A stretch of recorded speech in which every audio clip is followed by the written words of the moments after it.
Hi, this is Zibby Owens, and you're listening to the award-winning podcast, Moms Don't Have Time to Read Books. I'm also the host of Moms Don't Have Time to Lose Weight, and I'm the editor of the anthology, which you should run out and buy, called Moms Don't Have Time to, a Quarantine Anthology. All proceeds of that book go to COVID-19 vaccine research. And I'm the editor-in-chief of Moms Don't Have Time to Write, a new publication on Medium, and we're accepting submissions, so please send your personal essays there. And if all that isn't enough, you can follow me on Instagram at Zibby Owens, and my website is zibbyowens.com. Okay, now back to this amazing podcast. Emiko Jean is the author of Tokyo Ever After. When Emiko is not writing, she's reading. Most of her friends are imaginary. Before she became a writer, she was an entomologist, which is a fancy name for bug catcher, a candle maker, a florist, and most recently a teacher. She lives in Washington with her husband and children, who are unruly twins. She is also the author of Empress of All Seasons and Will Never Be Apart. Welcome, Emmy. Thank you so much for coming on Moms Don't Have Time to Read Books to discuss Tokyo Ever After. Thank you so much for having me. I had a feeling I was going to really enjoy this conversation because your book was funny and engaging and entertaining, and I really enjoyed it. And I always know that those are going to be nice conversations. Sometimes I'm wrong, but usually. Yeah, I think I really wanted to write a fun story that felt really lighthearted. I had twins 3.5 years ago, and so I started writing this when they were about a year old. And I wanted to write something that felt joyful and that had a lot of heart and humor in it. I cannot believe, we were just discussing, that I'm also a twin mom. The idea that you could write this, A, so well ever, and B, while having 1-year-old twins. Oh my gosh. I couldn't even put a sentence together, I feel like. So I'm even more impressed. That's legit impressive.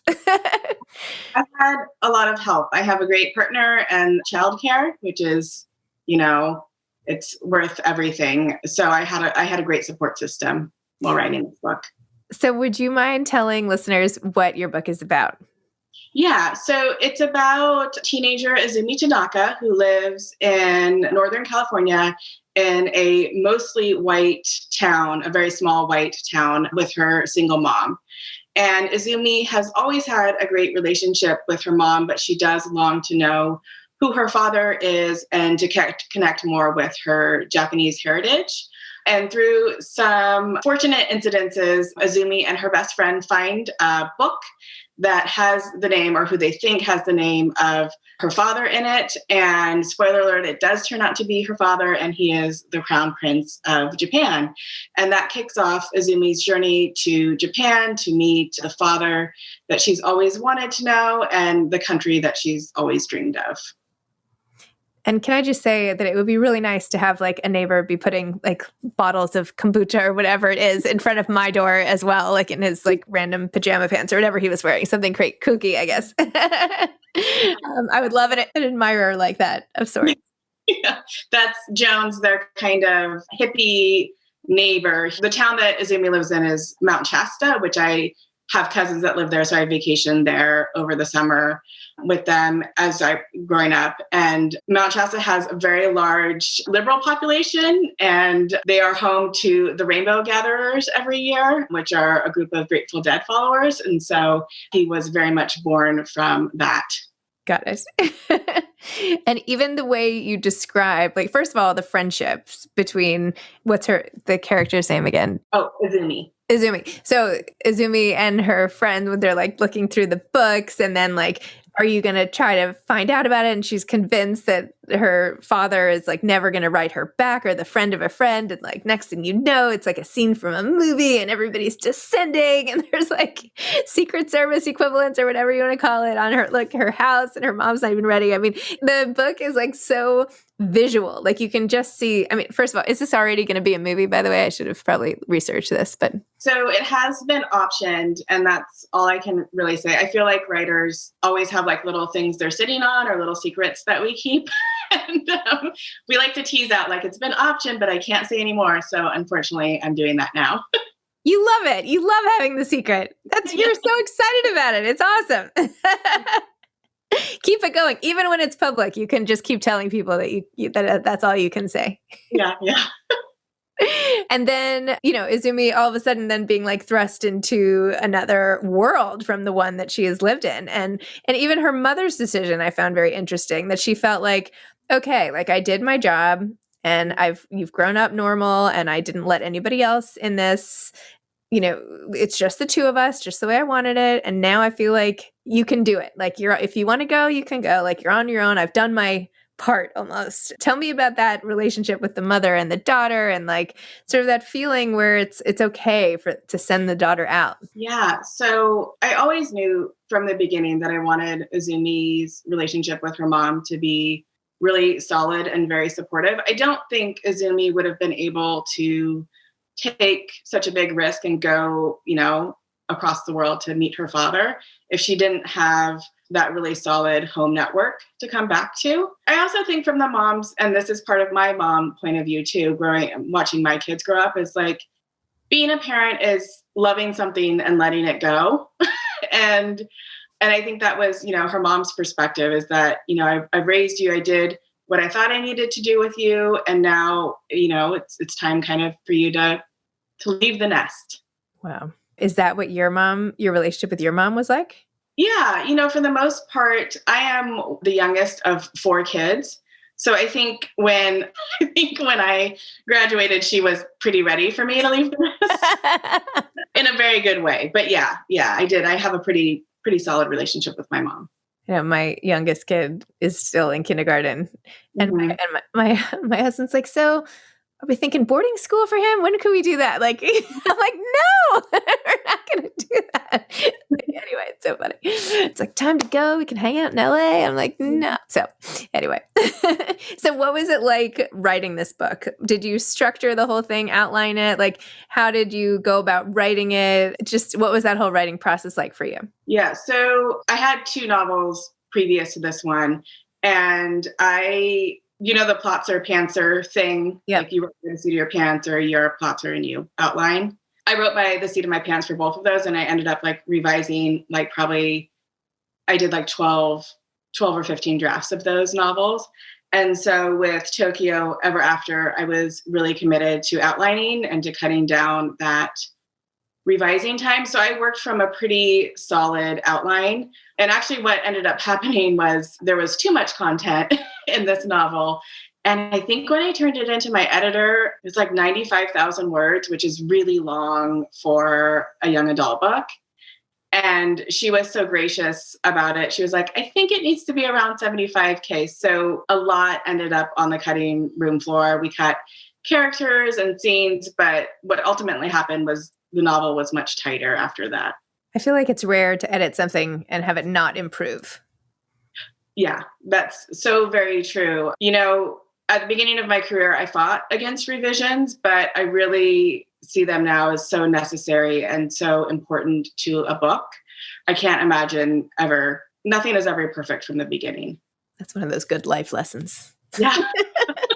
So how did you become a writer? What was the selling of your first novel process like and everything? How did it get started? How did you get started and all that? So I was always a big reader. I loved reading. And I actually never thought about writing until much later in life. And now that I go back and I reflect on it, I realize it was because I had never read, as an adolescent, a book by a Japanese American author. And I had never read a book that featured a Japanese American protagonist. So even though I didn't know it at the time, that was really formative. So it closed a pathway for me. And so I always thought that being a writer wasn't an option, even though I loved books. And so what ended up happening was I graduated with a master's degree in teaching. I couldn't find a teaching job. I took a bunch of other jobs that I didn't like, and writing became an outlet for me. And the first book I wrote featured a white protagonist, and it was a thriller. And I ended up selling that as my debut. And then as I went on to future books, I thought about being more, what was the word I'm looking for? Just including more Japanese American characters like myself. And so the next book was Japanese fantasy. And why YA? That's a good question. That's probably, that's what I was reading the most of at the time. And so it was where my tastes were at. I think that, it's such an interesting time in someone's life. And I think it's a time in someone's life that you go back to as well. So even though I'm an adult now, I do think about my younger self a lot and what shaped me. And I think it's such a great opportunity now as a writer to be, part of someone's shaping, part of their young adult experience. It's true. I feel like you're also very open to advice or, like open to inputs, open to like your whole life is being unfolded and you don't know which way to go. And I feel like, at least for me, reading books was like a way of figuring out how to do life. Right. Yeah. So being able to give back is pretty awesome.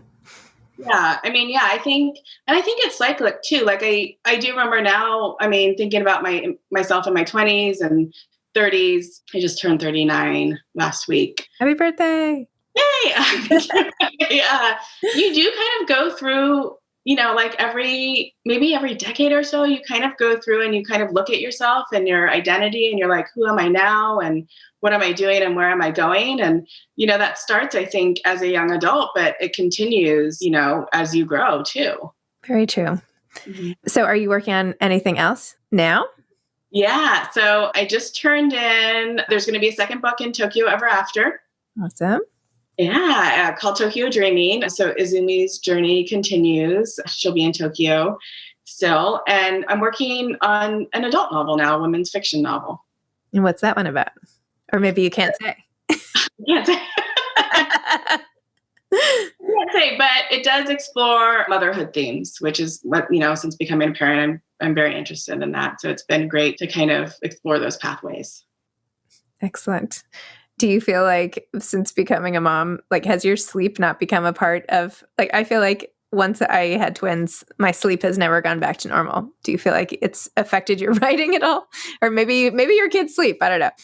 Yeah. So my kids are sleepers. They're great sleepers. And I'm going to knock on wood because I don't want to jinx that.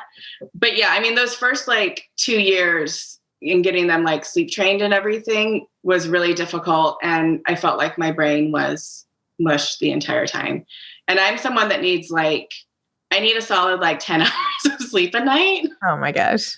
My husband can function on 5 or 6, but I don't know. I need a good 10 hours of rest if I'm going to write and be functional. So it has been a struggle. I don't even know what I could do if I got 10 hours of sleep. I could climb a mountain or something. I don't know.